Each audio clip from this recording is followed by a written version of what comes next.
WG Financial Group is an independent financial services firm that helps people create retirement strategies using a variety of insurance and investment products. Investing involves risk, including the potential loss of principal. Any references to protection, safety, or lifetime income generally refer to fixed insurance products, never securities or investments. Insurance guarantees are backed by the financial strength and claims-paying abilities of the issuing carrier. This radio show is intended for informational purposes only. It is not intended to be used as the sole basis for financial decisions, nor should it be construed as advice designed to meet the particular needs of an individual's situation. WG Financial Group is not permitted to offer, and no statement made during this show shall constitute tax or legal advice. Our firm is not affiliated with or endorsed by the United States government or any governmental agency. The information and opinions contained herein provided by third parties have been obtained from sources believed to be reliable, but accuracy and completeness cannot be guaranteed by WG Financial Group. A Roth conversion is a taxable event and may have several tax-related consequences. Be sure to consult with a qualified tax advisor before making any decisions regarding your IRA. This radio show is a paid placement. President Trump has rescheduled the campaign speech planned for June 19th, known as Juneteenth to many black Americans. The speech will still take place in Tulsa, Oklahoma the next day. Tulsa, the site of a deadly attack by whites on blacks in 1921. Police in London have told those planning on joining Black Lives Matter demonstrations they have to be off the streets by 5 o'clock today to avoid clashes with far-right groups. Correspondent Nick Robertson is in the British capital. This is a gathering of people who have come, they say, to protect government buildings, to protect statues here. We've heard from the police commissioner in London saying that she knows that there are people coming within this crowd here that have the intent that they want to come to London, not just to protect statues, but to attack the Black Lives Movement. And we have this late report. Fighting is now said to be underway between police and the far-right protesters. I'm Christopher Cruz. In a time of such uncertainty, one thing you can be absolutely sure of is the Alabama Education Association continuing to fight for the public schools our students, educators, and communities deserve. Whatever your job may be at our public schools and colleges, AEA is proud to have your membership and to provide the advocacy, protection, benefits, and training you need. Please visit myaea.org and stay safe. The attorneys at Maples, Tucker & Jacobs have stood with the working people of Alabama for over 40 years, providing skilled legal representation for your workplace injury claims. When you are injured on the job, it can be a scary time, but the attorneys at Maples, Tucker & Jacobs have the experience to guide you through the process to make sure that you and your family are properly taken care of and your rights are protected. If you need help, call the attorneys at Maple, Tucker & Jacobs at 855-617-9333 or visit online at www.mtandj.com.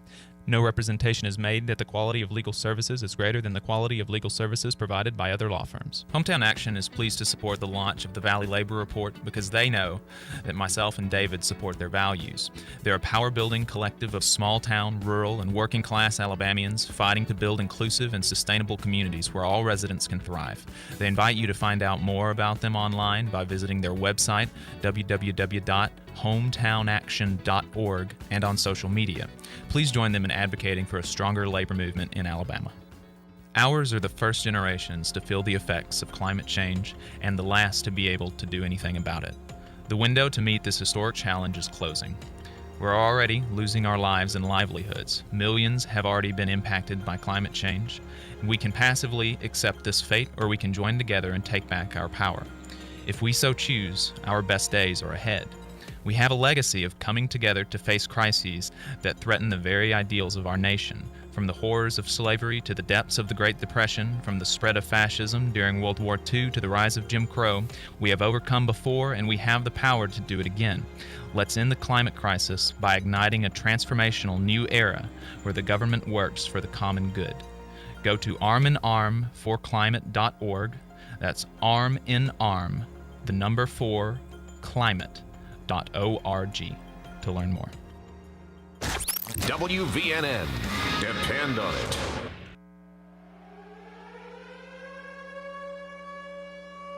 You're listening to the Valley Labor Report with David Story and Jacob Morrison. The time has come for America to hear the truth. We are going to stand with them, and not only are we going to fight for their rights, but we're going to stand up for our rights here in our state, in our homes, and in our community. One day longer, one day stronger, one day longer, one day stronger. Because the future of labor's rights in the United States of America is not going to be decided in the courts. It's not going to be decided in Congress. It's not going to be decided on talk radio, and it sure is not going to be decided on Fox News. For the union makes us strong. Solidarity forever. Solidarity forever. Good morning, Tennessee Valley. This is the Valley Labor Report, Alabama's only union talk radio show. It is Saturday, June 13th, 2020, and my name is Jacob Morrison, here with my co-host and fellow agitator, David Story. We are broadcasting live online and on the radio in the Huntsville, Decatur, Athens listening area from Athens, Alabama. Today we'll be talking to two registered nurses from St. Mary's Hospital in Pennsylvania. They just won their union election, and they'll be talking to us about what it's like organizing a union today and why it's so important. Later, we'll be trying to tackle some common myths about unions, and we'll be taking your calls. All this and more on today's Valley Labor Report. So like I said, we'll be talking to, we've got two nurses on the line from Pennsylvania. We've got Joe Gentile. He's a critical care nurse. He's been a critical care nurse for over 40 years, and he's worked at St. Mary's for more than 30. Bill Engel is an RN. He's been an RN for more than 24 years, and he was a Navy veteran in the hospital corpsman.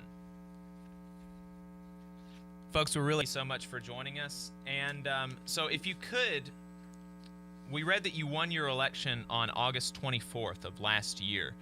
We're really happy about it. Go ahead, Joe. Yeah, so hello, Alabama, and good morning from Pennsylvania, the great Northeast here. So, yeah, we had a wonderful hospital. It went from a small community hospital to a great major medical center in our area. And what happened was, about 4 years ago, we were taken over by Trinity Healthcare. It was at that time that the degradation and dissolving of all the good things that we built up over these many years started to happen. And people started to notice, specifically nurses, that not only staff, nurses and physicians, were leaving, they were being put upon, supplies were disappearing, supplies were being less than what we had had. See, we had built up such a good reputation, and now that all started to insidiously dissolve. And it really culminated with two of our really good ICU, CCU nurses being fired over process and not really over character or what phenomenal nurses they were. And this really upset us. We were already on edge because we saw our shared governance model, the magnet model, our shared governance model being dissolved into more of an autocratic thing. And we said, wait a minute, as nurses, as experienced nurses, as more mature nurses, something's amiss here, something's wrong. And that's what started our trek to say, we are losing our voice. We did sit with the administration for a year and a half, our CEO, our CMO, our CFO, and our CNOs, several of them because they were fired frequently, and our directors, and said, hey, let us help. We're on the front line. We're nurses. We know what the solutions are. We know what the problems are. Let us help you. We don't need a union. We don't need anybody else to come into our home and help us. Let us tell you, Trinity, how we've done this for many, many years and how we can forge ahead, together for the future. And for about a year and a half, they listened to us. They took that information, they stabbed us in the back, and they tried to get a ton of us disciplined and or fired because they didn't want to hear nurses having a voice. So we tried to not do it with the union. Thank God for the union. A couple of our ICU nurses reached out to the union and said, we need help. And when I heard that, I coupled with them and said, okay, let's hear what they have to say. And I had the first 3 or 4 meetings in my backyard on the patio with them. And then we had several meetings in my own home in the next 3 or 4 months, gathering more and more people, finding out what the union was all about. as a conservative Christian constitutionalist, white gentleman, old grandpop, I did not want a union. But Right. I'm telling you, God bless TASNAP. They gave us a voice, and they collated all the things that we were trying to do and gave us a forum of where we could take back the hospital of ours that was being disintegrated in front of our eyes, that we built, and we labored so hard to get such a great reputation as nurses. Right. And that's something that is very common, that folks outside of the labor movement, they don't really recognize as much. They think that unions are just like, it's just about getting people raises, or it's just about winning these narrow benefits on the job. But it's really, for a lot of people that are in unions, that is a secondary or even a tertiary concern. The biggest concern that a lot of people have is, I want to have a voice on my job. I've been doing this, like I said when I introduced you, you've been doing this for 40 years. You know how to do your job, and you've got this big, multi-billion-dollar corporation coming in. None of these people have ever stepped foot in an emergency room floor or anything like that, and they're trying to tell you how to do your job, and you know how to do your job. And that you tried to tell them, they wouldn't listen, and the only way you could make them listen is through having a union. Yes, that's correct. I mean, the biggest thing with us nurses was as they were doing all the cutbacks, it started to put the patient's safety in jeopardy. And as nurses, our first calling in the medical field is, do no harm. And we always call them the suits, because they sit in their offices and they count numbers and all those things, but to us it's much more. I mean, it's a way of life. And I joined after the fact. I mean, Joe and others were involved in the genesis of the movement at the hospital, and I joined about 3 or 4 months into it, realizing all the cuts and how it was making our jobs harder. But not only that, it was putting the patient safety. That was the biggest thing with us, was the patient safety. These are people that in our community that we know, that we walk with, that we see at the stores, that we see in the parks, people that we know, our loved ones go there, we go there. And, that was what brought us with the union. And they showed us the ability to, give us a voice, give us the power back to give the care that we really, really want to give. Right. Can you talk a little, you mentioned patient safety. Can you talk specifically about some of the things that the new administration in the hospital were doing that were undermining patient safety, and subsequently y'all are fighting against with the union and as nurses? What are some of the things that they did that undermined patient safety, and how are y'all fighting back against that? Well, I mean, one thing was every day, they had a choice to make once a new administration came in. They could leave it alone, take away, or add to it. And they were cutting back the ancillary people, like who put the supplies on the floor. So if we needed something in a quick moment, we would go to the supply room and it wouldn't be there. Cutting back on ancillary staff, making us have to do many more things instead of just concentrating on patient care. Cutting back, adding to the number of patients that each nurse has, which doesn't allow you to keep a closer eye on some that we need to.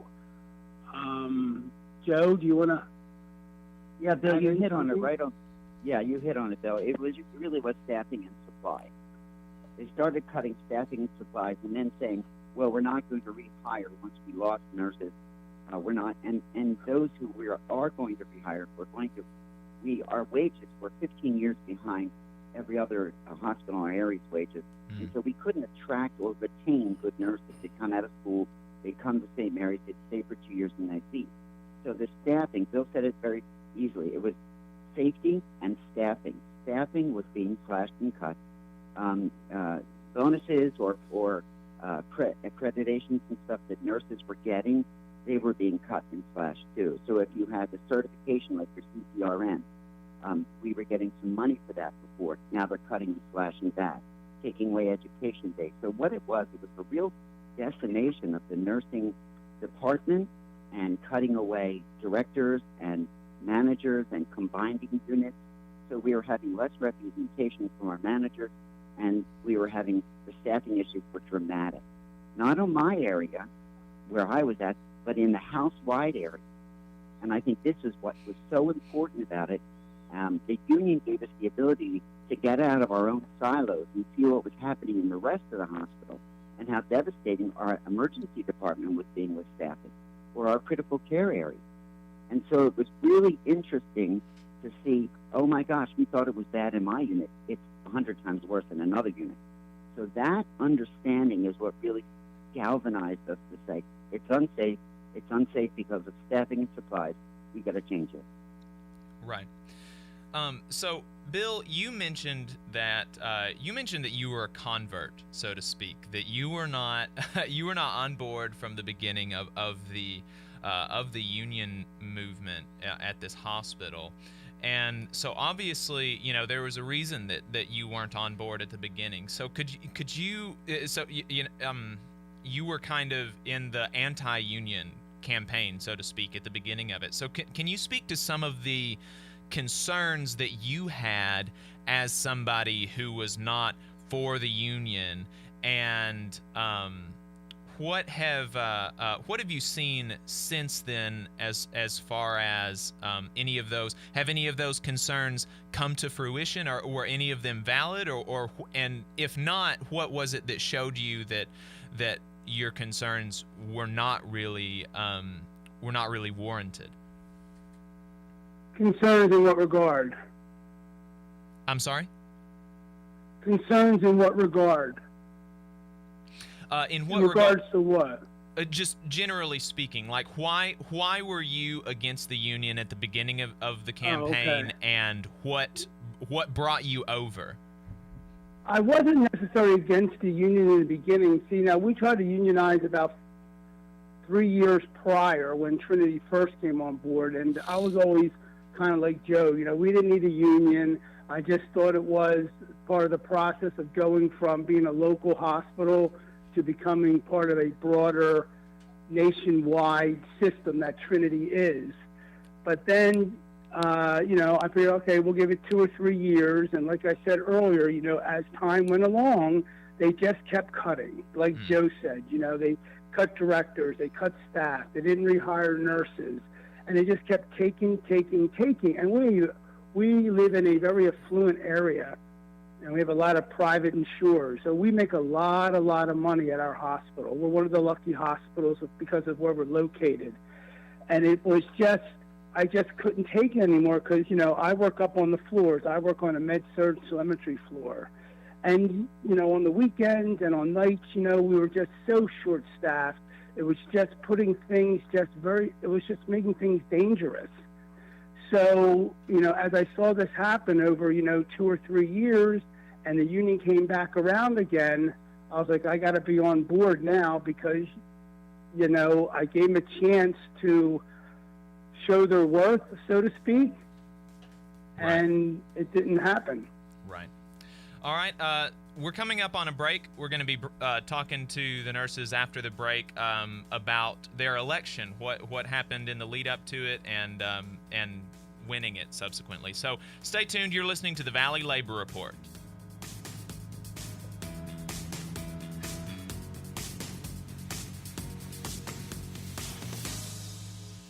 You're listening to the Valley Labor Report with David Story and Jacob Morrison. The attorneys at Maples, Tucker, and Jacobs have stood with the working people of Alabama for over 40 years, providing skilled legal representation for your workplace injury claims. When you are injured on the job, it can be a scary time, but the attorneys at Maples, Tucker, and Jacobs have the experience to guide you through the process to make sure that you and your family are properly taken care of and your rights are protected.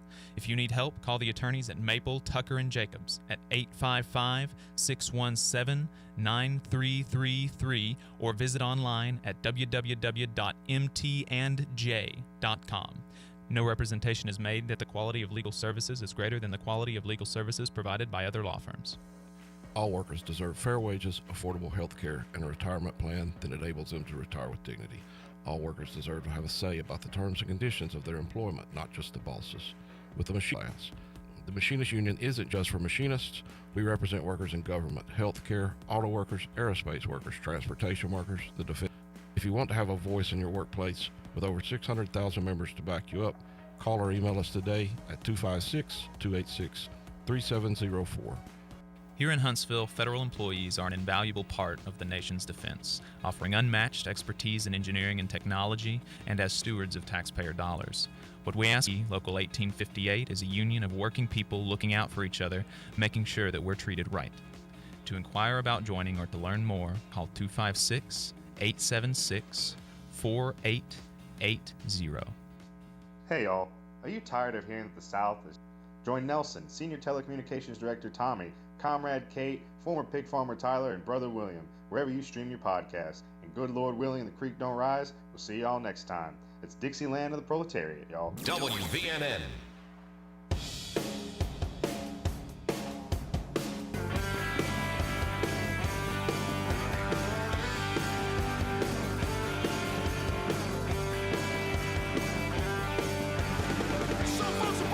A union hospital that just won their union election, Joe Gentile and Bill Engel. Between the two of them, more than 60 years of nursing experience. Thank you. About the actual union campaign. What were some of the obstacles that y'all? I guess I could start out with that. I mean, well, first thing they did was they hired what's called union busters, and they picked a group called Brent Yessen and Associates from Tampa, Florida. And they're hired by corporations to come in, and they spend millions of dollars, hundreds of thousands of dollars to muddy the eyes. And what the union busters do is they try to blur the lines. They try to get you not to believe in the rights that you have, like each place of employment has solicitation policies.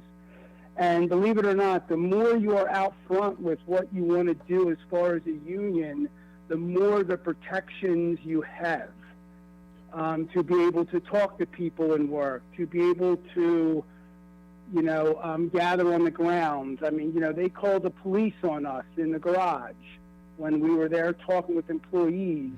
And, the police weren't used to dealing with unions, so they didn't know that we had a legal right to be there. But ULP, an unfair labor practice against the hospital, and we won.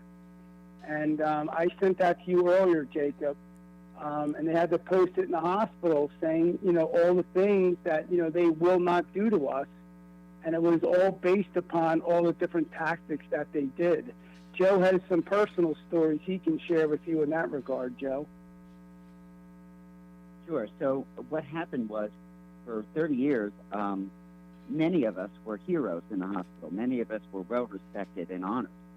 And when Trinity took over and we started to see the degradation of all that, we started talking about unions. And within days, we went from heroes to villains. And they vilified us. They literally sent out flyers with pictures of us defaming and slandering our character. Wow. They wanted to incite us so that we would either try to sue them or get all crazy in the head about it so that we wouldn't continue this fight. I'm telling you, it was diabolical. It was wicked and evil.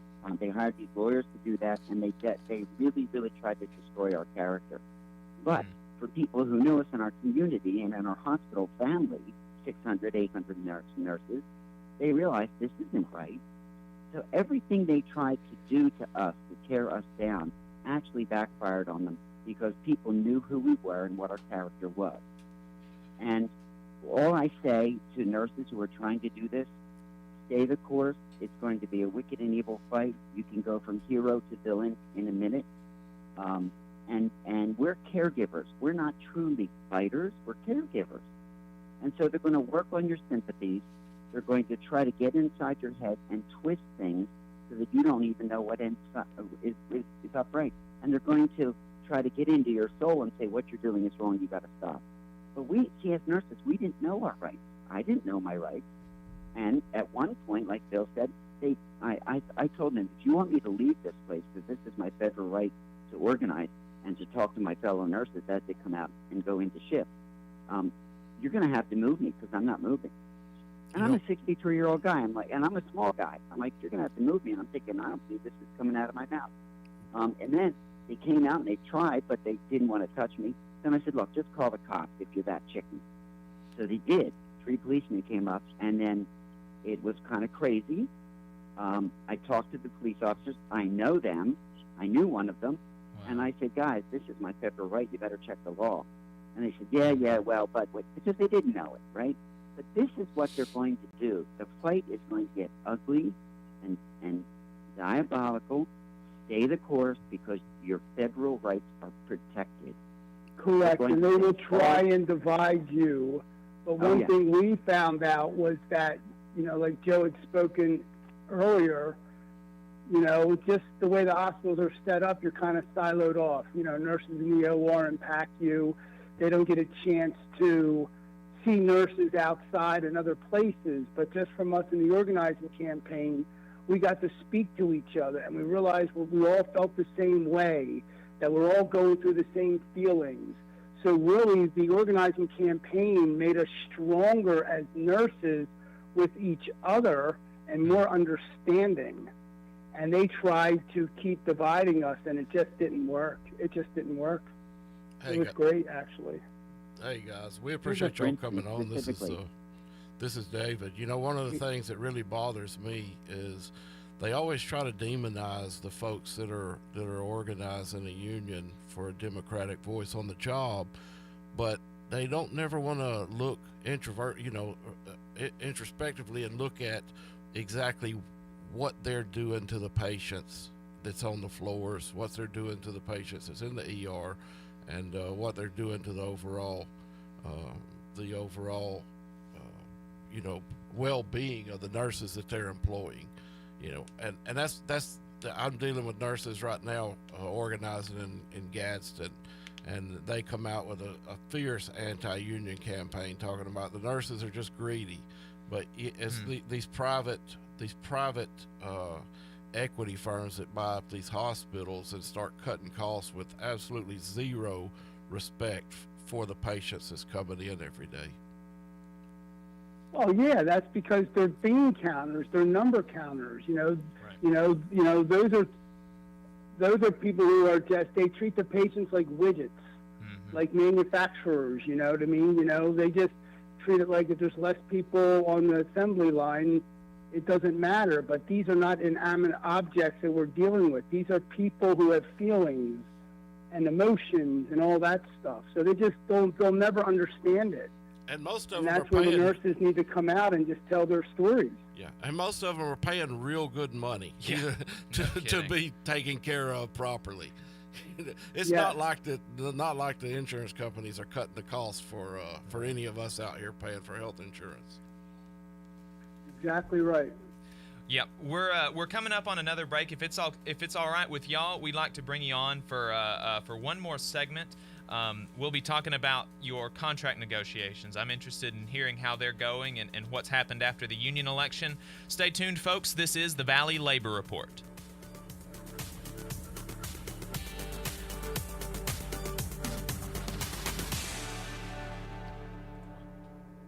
Huntsville's #1 news, talk, and weather station, WVNN. Juneteenth speech. I'm Christopher Cruz.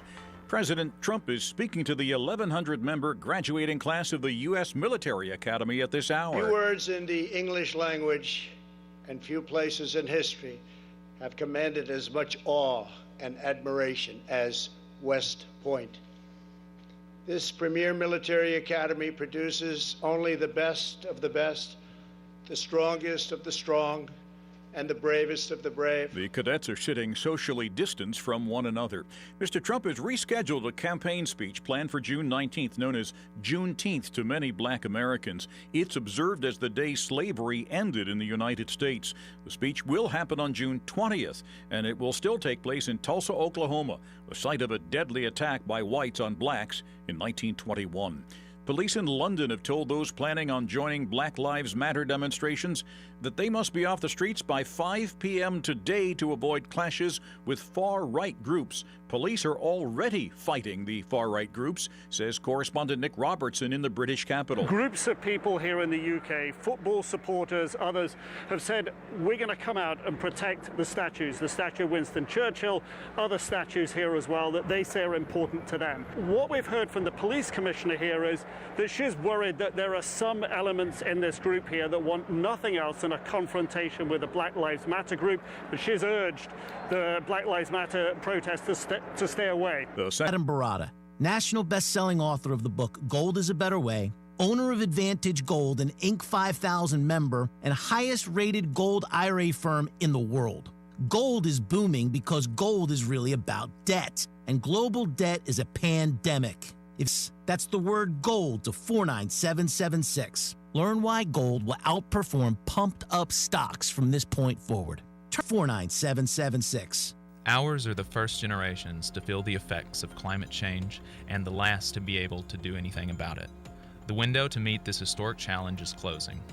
We're already losing our lives and livelihoods. Millions have already been impacted by climate change. We can passively accept this fate, or we can join together and take back our power. If we so choose, our best days are ahead. Depression, from the spread of fascism during World War II to the rise of Jim Crow, we have overcome before, and we have the power to do it again. Let's end the climate crisis by climate.org. That's arm in arm, the number 4, climate.org, to learn more. All workers deserve to have a say about the terms and conditions of their employment, not just the bosses. With the machinist unions over 600,000 members having our back, Local Lodge 44 in Decatur, Alabama has been serving workers' interests for over 20 years. Our members have the best health insurance in the area with zero deductible plans. We set the bar for pay in the area with over $40 an hour rates, consistently averaging the highest non-college degree jobs. Our voices to ensure justice on the job and service in the community. The Machinist Union is a true Southern union founded in Atlanta in 1888. We've been serving members' needs. The Machinist Union isn't just for machinists. We represent workers in government, healthcare, auto workers, aerospace workers, transportation workers, the defense industry, and woodworking. Our members even build the iconic Harley-Davidson motorcycles.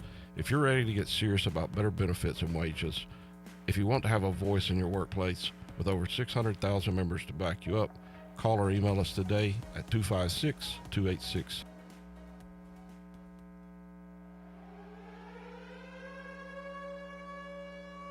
You're listening to the Valley Labor Report with David Story and Jacob Morrison. The time has come for America to hear the truth.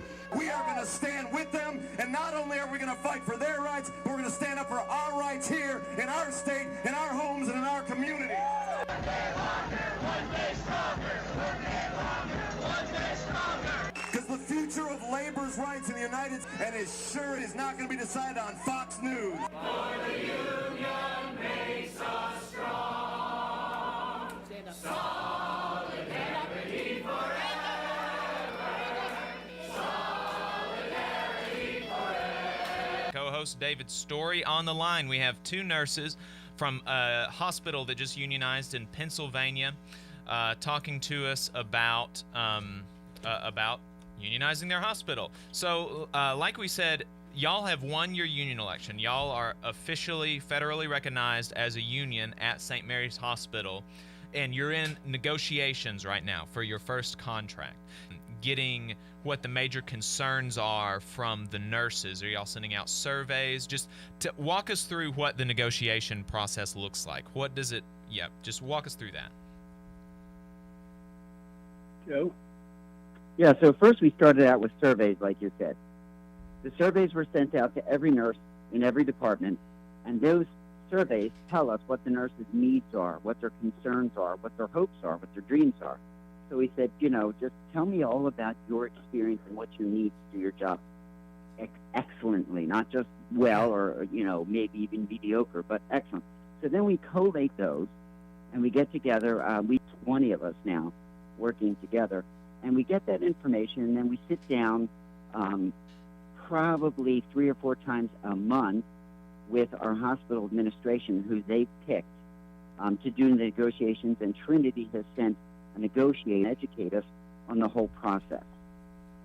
What it looks like, so we go with these needs, the staffing grids, all these different articles in our contract. We've been really to St. Mary's, so that it has more of a St. Mary flavor to it too. And then we sit down and then we arbitrate it. And you know, you and your coworkers get to write and democratically bargain on what your employment contract is. I mean, that's just so cool for me. I think that is just amazing. I think that's so cool. So other than so American. Yeah, right, right. That's exactly right. It's incredible what you think you deserve and to be able to bargain for it. Other than yeah, I mean, to me, that's the beauty of it. I mean, unions are one of the last ways that affords the common man to be able to step up. Right. Because if we didn't unionize and group together, you know, they would pick us off one by one or two by two. But when you join together as a large coalition like we have, they come and sit at the table with you. Right. And they didn't delay part of October. Then the holidays came, and we're almost ready to finish our contract back on March 12th. But then, you know, the COVID crisis hit us up here, and we have just been so darn inundated. Things are lightening up here that we're going to be going, actually, this Thursday, the 18th, we're actually going to have a virtual bargaining session with the hospital again. You know, what's always strange to me is we bargain and we have a contract for our mortgages saying what the mortgage company is responsible for, what we're responsible for. The same way with auto loans, the same way with if you rent a house, there's always a contract tied to it, and yet so many people in America don't recognize their ability to bargain collect. Employers have convinced everybody they can just come in by themselves and do it one-on-one. Correct, and that's why they bring the union busters in to try and reinforce that. And it gets very, very scary because along the way you think you're going to get a whole set of protections that most people, and us included, you know, we had no idea. And that's where the people from PASNAP gave us the courage, the ability, and the information to know what our rights were. So other than negotiations, now that you're officially unionized, can you talk to us about how the committees are coming together and the people at the hospital, the nurses, are working together in solidarity? Like, have you done anything else outside of negotiations? So with this whole COVID mess, we had 92 patients of ours die pretty horrifically. And so we wanted to mark this and have a little prayer vigil for these 92 people of our community. And then we had several nurses who got very, very sick with COVID. And so we had them come and give testimony during the prayer vigil. And so we've had our local politicians there. Prior to that, what are we going to do next? What's going to happen that we can make our community aware that we're here for the safety of, we even invited management. And our management team did come, and they thought it was beautiful. And then at one point, they sent out a little email saying, thanks for coming to our prayer vigil meeting. But that's what we've done. But what I've seen is the coalescing, is that the right word, of all the nurses coming together, where before we might even look at being developed, instead of the blame and shame culture that Trinity tried to impose on us. Right. Yeah, when y'all were telling me about that, I think we're coming up on a break, and I know we said we only wanted to bring you on for 3 segments, but y'all have a time for one more segment? Sure. Okay, so just to kind of let the audience in, we alluded to it at the beginning, but constitutionalist, a Christian conservative type person, and Bill is like an ultra liberal type person, and they're able to go above their more in common than they have that divides them. And so they're able to work together, and they're passionate about the union together. And they're and so that's talking about that on the other side. This is the Valley Labor Report.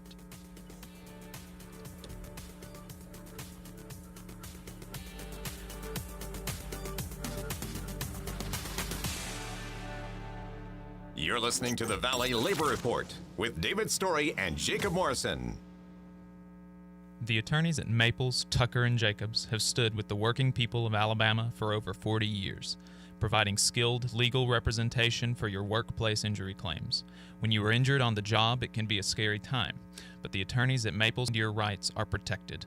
If you need help, call the attorneys at Maple, Tucker, and Jacobs at 855-617-9333 or visit online at www.mtandj.com. No representation is made that the quality of legal services is greater than the quality of legal services provided by other law firms. Public schools are critical to the success of communities. We at the Alabama Education Association are proud to represent the hard-working employees of our public schools and colleges. Thank you for all of your love. Ours are the first generations to feel the effects of climate change and the last to be able to do anything about it. The window to meet this historic challenge is closing. We're already losing. Accept this fate, or we can join together and take back our power. If we so choose, our best days are ahead. We have a legacy of coming together to face crises that threaten the very ideals of our nation, from the horrors of slavery to the depths of the Great Depression, from the spread of fascism during World War II to the rise of Jim Crow. We have overcome before, and we have the power to do it again. Let's end the climate crisis by igniting a transformational new era where the government works for the common good. Go to arminarmforclimate.org. That report is also supported by listeners like you. If you value the work that we are doing, injecting a different perspective into talk radio, and you have the means, consider signing up for a monthly donation on patreon.com/The Valley Labor Report. Again, that's patreon.com/. Hey y'all, are you tired of hearing that the South is just a bunch of racist rednecks? Well, tune in to Dixieland of the Proletariat podcast. We talk about Southern working class history and current events through a leftist perspective. Join Nelson, Senior Telecommunications Director Tommy, Comrade Kate, former pig farmer Tyler, and Brother William, wherever you stream your podcast. And good Lord willing and the creek don't rise, we'll see y'all next time. It's Dixieland.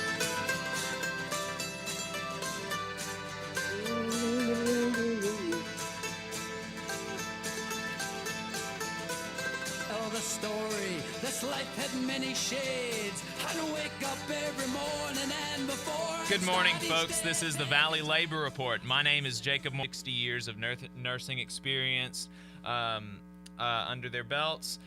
Joe Gentile and Bill Engel. So like I said, as we were coming up on the break, Bill is a more left-wing type person. Joe is a more right-wing. Truly the great unifier of working people and the working class in America. It doesn't matter what you're going to do in November. It doesn't matter, what your thoughts on like this particular issue or that particular issue is. Like, all you've got to do to recognize that unions, that the job deserve more. You deserve a voice on the job. You deserve to have a say in how your workplace is run. That's all it is. And you can instantly make your lives and the lives of your fellow workers better. And so this, Joe and Bill are just a fantastic. I'm going to give y'all the floor. And if you could just flesh out the dynamic that y'all have for us. Just talk to us a little bit about that. Yeah, sure. Look, at the end of the day, whatever political persuasion you are, the basic person just wants to have a job, live a good life, take care of his kids, and all that. Is that, it gives us a commonality. Joe's way different than me in political persuasions. I'm way different than him. But, I've learned things from Joe, and Joe's learned things from me as well. And the union, brought us together.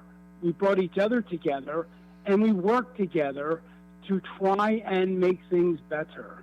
And, our hospital's a microcosm of society in general. We have white, black, brown, male, female. Political persuasions are just one little aspect of somebody, that, really doesn't come into play that much in regards to work together and get things done, and, political persuasions don't come into it.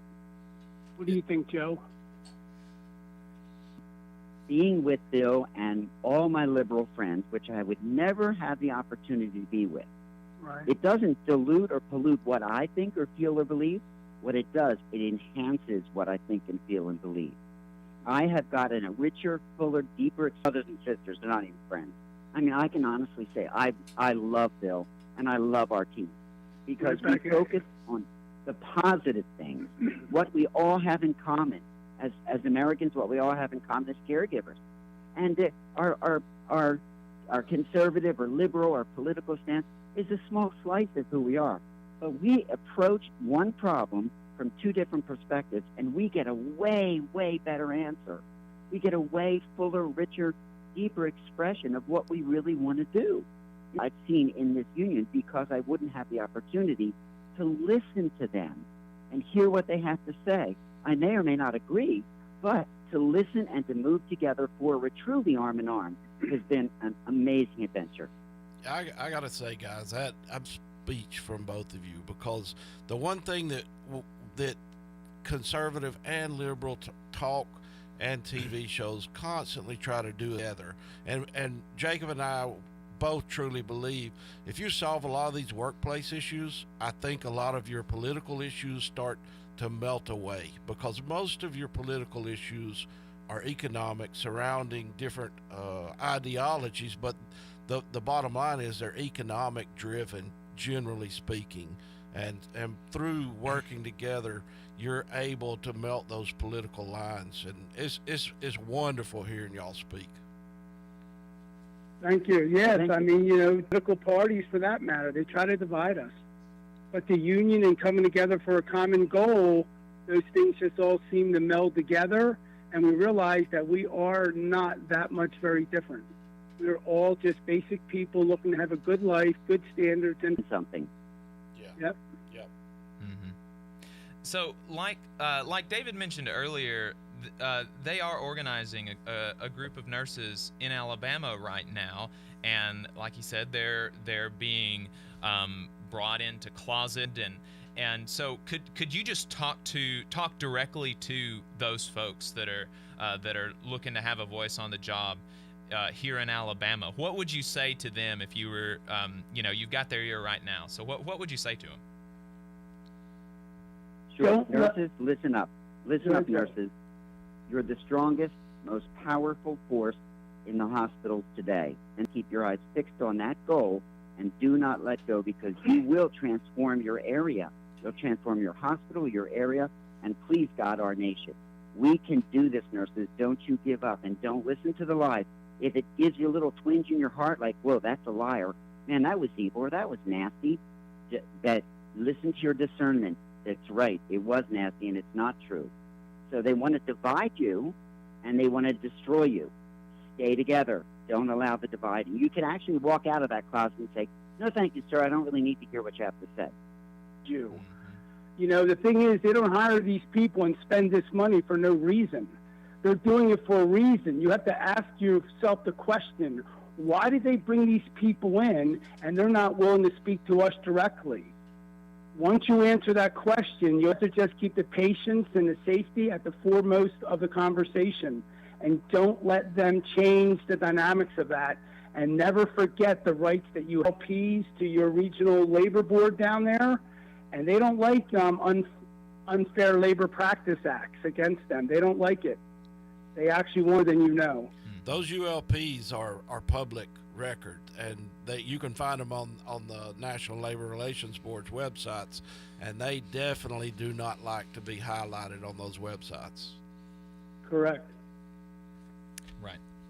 And that, think about the fact that they're trying to tell you that they don't have enough money to pay you a better salary or to buy you the equipment that you need or to hire enough nurses for you to adequately take care of your patients, but they've got enough money to pay thousands and tens. That's right. That's right. Yep. So thanks for coming on, folks. I Both can't. of us are just terribly happy Yeah. to have y'all on. Like David said, beautiful is just an accurate description. Thanks so much. Folks, this is the Valley Labor Report. We've got a little bit more. Thanks again, Joe and Bill. Y'all have a good one. You're listening to the Valley Labor Report. WVNN. News starts now.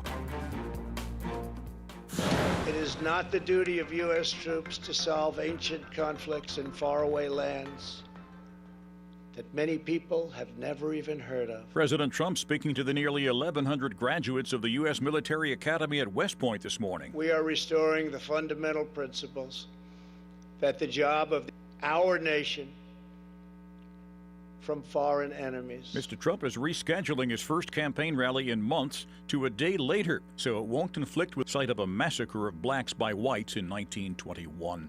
William Sessions has died. He was a federal judge appointed by President Reagan to head the FBI in 1987. Maples, Tucker, and Jacobs have stood with the working people of Alabama for over 40 years, providing skilled legal representation for your workplace injury claims.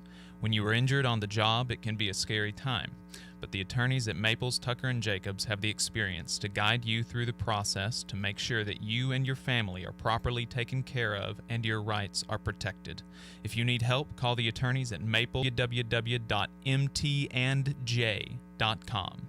No representation is made that the quality of legal services is greater than the quality of legal services provided by other law firms. Coming under attack by corporate interests that run local shops out of businesses, shutter our rural hospitals, and pollute our rivers, providing only unstable poverty-wage jobs with no health insurance.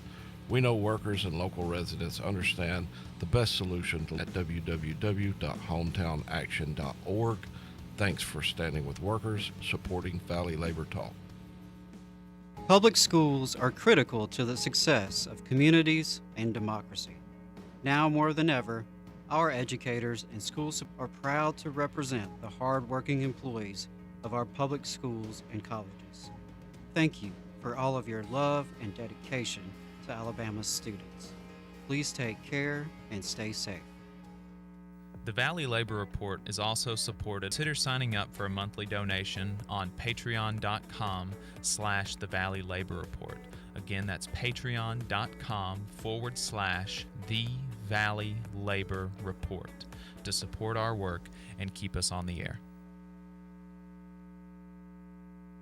The attorneys at Maples, Tucker, and Jacobs have stood with the working people of Alabama for over 40 years.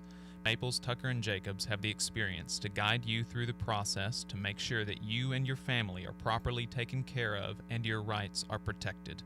If you need help, call the attorneys at Maple, Tucker, and Jacobs at 855-617-9388. That the quality of legal services is greater than the quality of legal services provided by other law firms. It's the Jeff Poor Show. AL.com has nothing on this guy. Weekdays 2 to 5 p.m. Only on WVNN. Depend on it. Good morning, folks. This is the Valley Labor Report. My name is Jacob Morrison, here with my co-host David Story. So for the first hour of the program, we were talking. Still watch it. Search the Valley Labor Report on YouTube, and it's there. So there you go. Your problem's solved. And you should, David and I were watching that. But now we want to do some union myth busting. So this is going to be fun. And if you have any questions about unions that you want to ask us, you can give us a call, 1-866-494-9866. That's 1-866-494-WVNN. Give us a call if you've got some questions about unions, and we'd talk to you. And right-wing, I mean, just completely different spectrums of the political world, and I mean, it sounded like they were really brothers. Yeah, they were truly brothers in arms.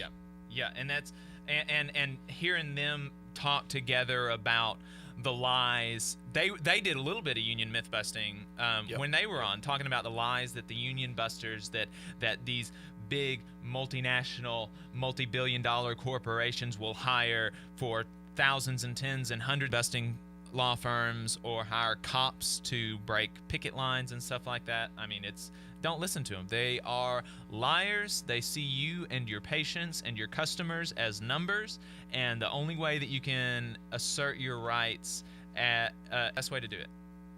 So the first one that I wanted to tackle is that union dues are mandatory or compulsory. And now this is wrong for multiple reasons here in Alabama, but it's also wrong everywhere. It's wrong in Alabama. They don't know labor law.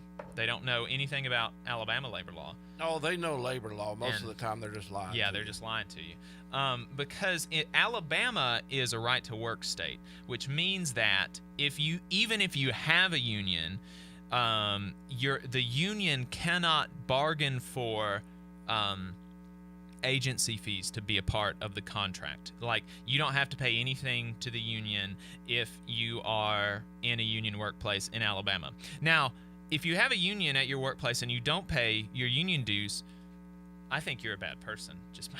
And I'll tell you that to your face. You should pay your union dues, because your union represents you, and your union fights for you, and your union legally has to fight for you. So you should pay your dues, but you don't have to. Additionally, even outside of Alabama, unions cannot make you pay your union dues. Something that they can do is bargain pay an agency fee, which is always lower than union dues and can only be used to go towards representation purposes. How do you do it? They can bargain for that to be in the contract. If the employer doesn't want that to be in the contract, they can say no. And if the union doesn't have the strength to put that in the contract, then they're out of luck. There's nothing that they can do. And these decisions are made democratically. Don't have to put mandatory agency fees in the contract if outside of Alabama, and it's always reversible. You can always vote out the union. You can always say that, no, I don't want that to be in our contract. But that's not super relevant here in Alabama, because here in Alabama we're a right to work. Yeah, the fact is they're bargaining on your behalf. There's a lot of expense that people don't recognize that goes into paying lost wages because your coworker, and that's the wonderful thing about unions, is your coworkers are the one contracts now to go negotiate on behalf of my employees, or my coworkers' employees. Good God, listen to that. So you could be the one negotiating, and that's very expensive for the local, because for us, we spend generally 2 weeks in preparations that the union, your dues will be paying the lost wages for those people that are going to prep for that.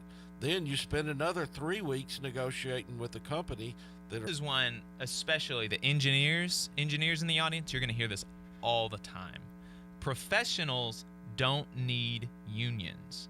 All the time you're going to hear that. Some of y'all probably think that. If you're an engineer, you're an engineer, you have my own contract, it doesn't matter. I don't need a union. And that's just silly. You're just silly. The numbers are there. You're always more powerful in numbers. That's exactly right. And it is more than, and the constant joke about from engineer to engineer, I work with a bunch of engineers, is, managers, they don't know anything about anything. Well, you know how to, it's not, having a union is not always about money. It's about having a voice in the way that your workplace is, guys. You don't. I would if I were you. I think everybody deserves to make more money, but you don't have to. It can just be about the way that your workplace is run. Sick days. That's big right now. Yeah. Vacation. That's built into their salary. Who in their right mind? I recognize there's a lot of people out there that need jobs, but who in their right mind is going to come to work for 5 hours for free? Right. Well, and two, engineers really well. Even if you're making six figures, but let's say your boss is making 9 or 10, maybe you should have a bigger share of that, because you're the one that is doing the work that is bringing in the money for your boss off of your labor. Should have a little bit less of the profits from the labor that you're doing. If you're this big fancy engineer making 6 figures, if your boss is making millions and billions of dollars, you're not getting your due. They're taking your due. They're taking. And one of the big things that's never talked about a lot is seniority. You know, seniority, the fact that especially right now, there's going to be, you know, with the downturn after the COVID, there's going to be some cutbacks in different areas. Seniority is the ones that may have 30, 40 years of service and keeping the younger guys. And there's nothing wrong with the young guys coming in. I love to see the young guys come in. But the fact of the matter is they pick and choose depending on age, because it lowers their health care costs. It lowers generally the younger people are making a little bit less money, maybe in a lot of cases a lot less money. Right. So it lowers their overall cost, but it hurts. I can tell you this, it hurts the workers on the floor. We lose experience because we rely on engineers consistently. So seniority is tremendous. Putting that seniority into where if you've got the years in, you don't get laid off first, you get laid off last. Right. And I mean, seriously, that's like Joe and Bill were talking about earlier. They don't see you 9 times out of 10 people. No, we're all numbers. They don't see your customers as people. They don't see your patients as people. You are numbers on a spreadsheet, and their only job as CEO or as manager or as the boss is to make out the quality of the work. They want to make line go up, and you have to make them care about things other than line go up.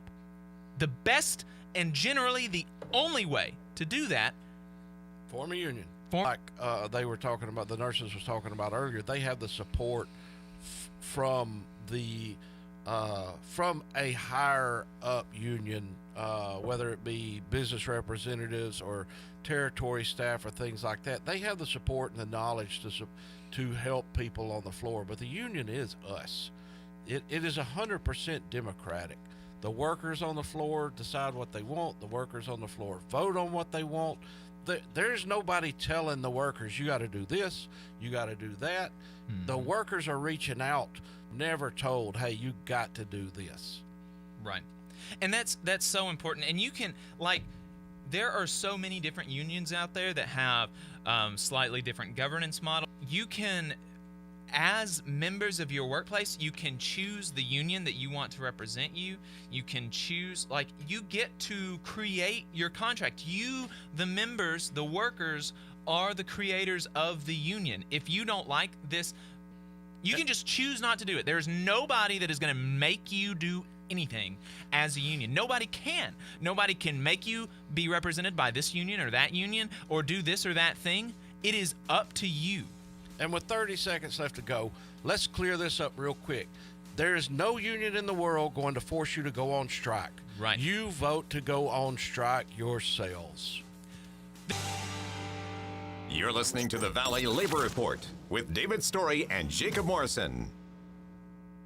The attorneys at Maples, Tucker, and Jacobs have stood with the working people of Alabama for over 40 years, providing skilled legal representation for your workplace injury claims. When you are injured on the job, it can be a scary time, but the attorneys at Maples, Tucker, and Jacobs have the experience to guide you through the process to make sure that you and your family are properly taken care of and your rights are protected. If you need help, call the attorneys at Maple, Tucker, and Jacobs at 855-617-9333 or visit online at www.mtandj.com. No representation is made that the quality of legal services is greater than the quality we are doing, injecting a different perspective into talk radio, and you have the means, consider signing up for a monthly donation on patreon.com/The Valley Labor Report. Again, that's patreon.com/The Valley Labor Report to support our work and keep us on the air. Hometown Action is pleased to support the launch of the Valley Labor Report because they know that myself and David support their values. They're a power-building collective of small-town, rural, and working-class Alabamians fighting to build about them online by visiting their website, www.hometownaction.org, and on social media. Please join them in advocating for a stronger labor movement in Alabama. The American Federation of Government Employees, AFGE Local 1858, believes all workers are entitled to fairness, dignity, and respect. AFGE also knows that the best way to guarantee proper treatment is for workers to stand together, united, looking out for each other. In AFGE, we fight for workers every day to ensure a workplace that is called 256-876-4880. The attorneys at Maples, Tucker, and Jacobs have stood with the working people of Alabama for over 40 years, providing skilled legal representation for you through the process to make sure that you and your family are properly taken care of and your rights are protected. If you need help, call the attorneys at Maple, Tucker, and Jacobs at 855-617-9333 or visit online. Quality of legal services provided by other law firms. Rolling stones of the rap game, not bragging. Look bigger than Jagger, not sagging. Some blacks, the government's gangsters, so cut the crap. A war going on, so where y'all at? Fight the power, cause great responsibility. F the police, who's stopping you from killing me? This is the Valley Labor Report. My name is Jacob Morrison, here with my co-host, David Story. This is our last segment. Want to give a shout out to everybody listening. Thank you so much. My sweet wife, Lauren. We got some Wobblies up in Utica, New York listening to us.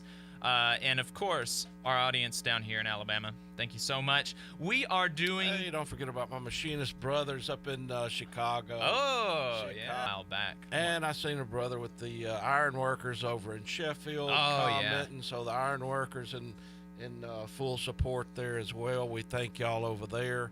I know. Hopefully there's some IBEW brothers over there in Sheffield.